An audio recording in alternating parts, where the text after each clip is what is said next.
human and material resources into the building of a tightly knit, highly efficient machine that combines military, diplomatic, intelligence, economic, scientific, and political operations.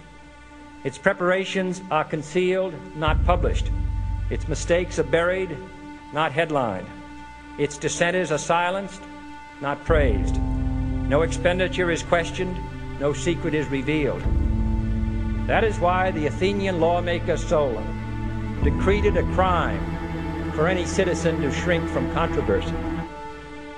I am asking your help in the tremendous task of informing and alerting the American people, confident that with your help, man will be what he was born to be, free and independent.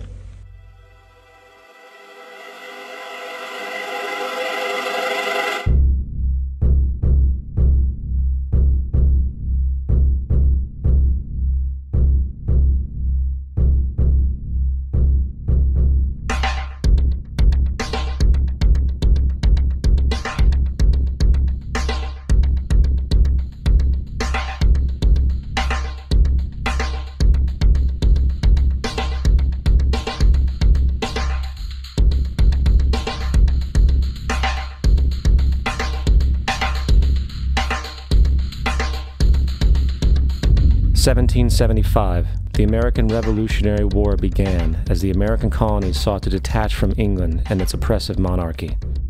Though many reasons are cited for the revolution, one in particular sticks out as the prime cause: that King George III of England outlawed the interest-free, independent currency the colonies were producing and using for themselves, in turn forcing them to borrow money from the Central Bank of England at interest, immediately putting the colonies into debt. And, as Benjamin Franklin later wrote, the refusal of King George III to allow the colonies to operate an honest money system which freed the ordinary man from the clutches of the money manipulators was probably the prime cause of the revolution. In 1783, America won its independence from England. However, its battle against the central bank concept and the corrupt, greed-filled men associated with it had just begun. So what is a central bank? A central bank is an institution that produces the currency of an entire nation. Based on historical precedent, two specific powers are inherent in central banking practice: the control of interest rates and the control of the money supply, or inflation. The central bank does not simply supply a government's economy with money, it loans it to them at interest. Then, through the use of increasing and decreasing the supply of money, the central bank regulates the value of the currency being issued. It is critical to understand that the entire structure of this system can only produce one thing in the long run: debt. It doesn't take a lot of ingenuity to figure this scam out.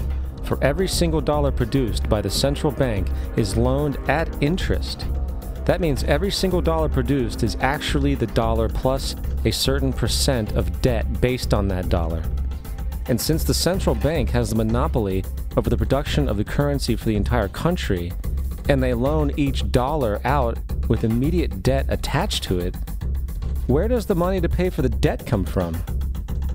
It can only come from the central bank again, which means the central bank has to perpetually increase its money supply to temporarily cover the outstanding debt created, which in turn, since that new money is loaned out at interest as well, creates even more debt.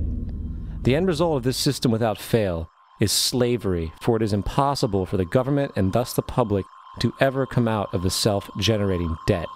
The founding fathers of this country were well aware of this.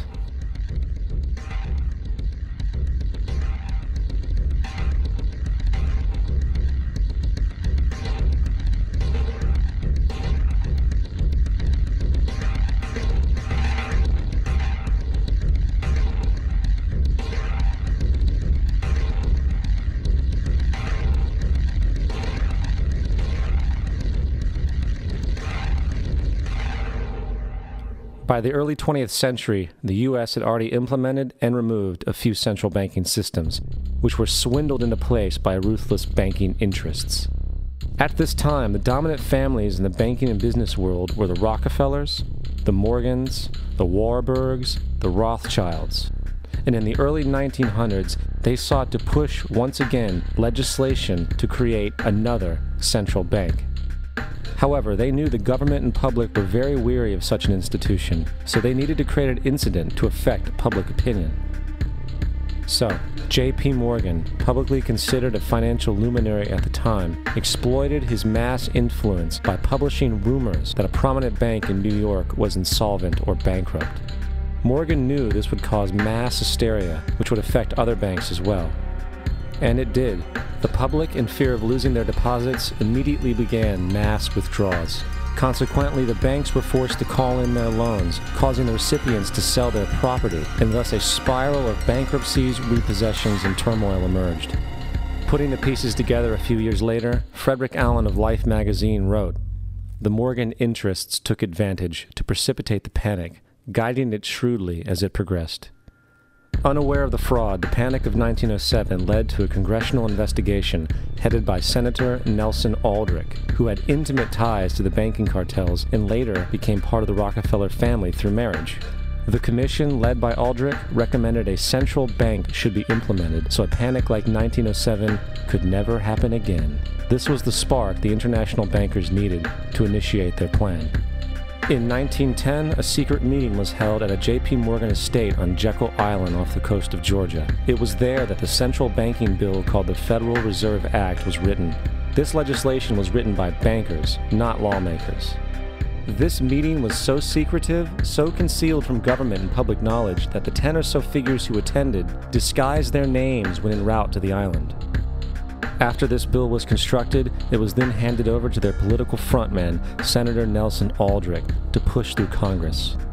And in 1913, with heavy political sponsorship by the bankers, Woodrow Wilson became president, having already agreed to sign the Federal Reserve Act in exchange for campaign support. And 2 days before Christmas, when most of Congress was at home with their families, the Federal Reserve Act was voted in, and Wilson in turn made it law.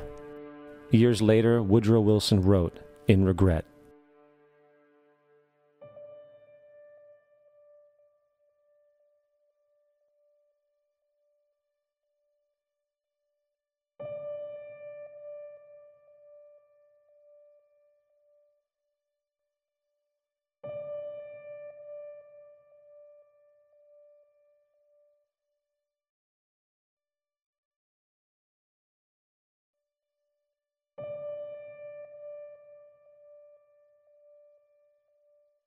Congressman Louis McFadden also expressed the truth after the passage of the bill. A world banking system was being set up here, a superstate controlled by international bankers, acting together to enslave the world for their own pleasure. The Fed has usurped the government.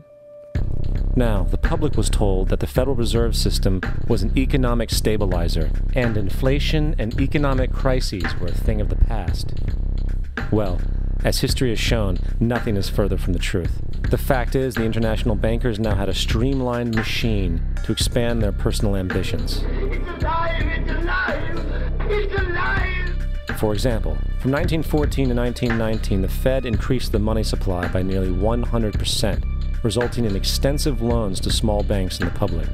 Then, in 1920, the Fed called in mass percentages of the outstanding money supply, thus resulting in the supporting banks having to call in huge numbers of loans, and, just like 1907, bank runs, bankruptcy, and collapse occurred. Over 5,400 competitive banks outside of the Federal Reserve System collapsed, further consolidating the monopoly of a small group of international bankers. Privy to this crime, Congressman Lindbergh stepped up and said in 1921, "Under the Federal Reserve Act, panics are scientifically created. The present panic is the first scientifically created one, worked out as we figure a mathematical equation." However, the Panic of 1920 was just a warm-up.